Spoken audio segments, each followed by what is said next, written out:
చేసుకోవచ్చు. ఇప్పుడు బర్త్డే దగ్గర కానీ ఫెస్టివల్స్ లో కానీ ఎక్కడైనా తాగి డ్రైవ్ చేసుకుంటూ వెళ్ళేటప్పుడు మరి మాకు ఒక ఉద్యోగం ఉంది కదా, రోడ్డు మీద జీప్ ఆఫీస్ 4-5 కోర్టు అలాంటి దగ్గర మేము పట్టుకొని ఇలాంటి మిషన్ ఒక స్టాల్లో పెడతాం, పెట్టి ఊదినాన్న అని సంతాం. ఊదినా బాబు అని సరేటప్పుడు ఊదుతాడు అందులో చేటు వస్తుంది, మళ్ళీ ముందు వస్తుంది. మన ఏం తాగడో క్వాంటిటీ వస్తుంది, ఎంత తాగడో క్వాంటిటీ వస్తుంది, ఎప్పుడు తాగడో డేట్ టైం అంతా వస్తుంది. వచ్చిన తర్వాత ఇన్ని జరిగిన తర్వాత ఆడి మీద కేసు కడితే చదువుకున్న వాళ్ళ మీద ఎఫ్ఐఆర్ వేస్తే ఆడు ఉద్యోగానికి పనికి వస్తాడా?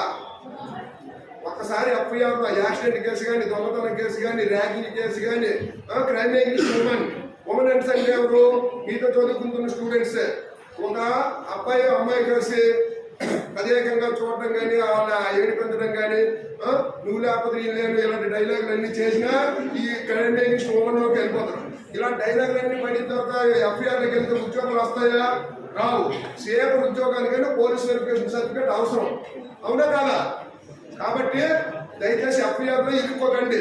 ఈ ఫెస్టివల్లో తాగేసి ఎప్పుడు ఈ రోజుల్లో నడిచేళ్ళిన మనిషి లేడు. కంపల్సరిగా బైకుల మీద వెళ్తారు. బైక్ మీద వెళ్ళేటప్పుడు మా వాటిలో దొరికిపోయారు అనుకో, ఊదిరా బాబు వెళ్ళేటప్పటికి అది 80% 90% వచ్చింది అనుకో, విజయనగరం జిల్లా కోర్టులో 10,000 రూపాయలు ఫైన్ కట్టాలి.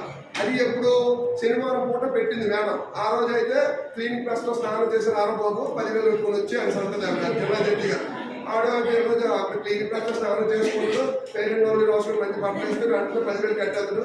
కట్టించిన తర్వాత వెళ్ళిపోతారు. అందుకోసమని అది నెక్స్ట్ స్పీడ్ కమిటీ గురించి చెప్పాను. మమ్మల్ని దాటిని జరిపినట్లయితే కమెంట్ కంట్రోల్ నుంచి. ఇప్పుడు మీరు లైసెన్స్ పెట్టేటప్పుడు ఈ గుర్తుని మీకు ఐడెంటిఫికేషన్ చేయమని ఆర్టీఓ గారు అడుగుతారు. రోడ్డు ట్రాన్స్ఫర్ ఆఫీసర్ ఉంటారు కదా, బ్రేక్ ఇన్స్పెక్టర్ అంటారు. ఈ గుర్తులు ఎవరికైనా వచ్చా చెప్పండి.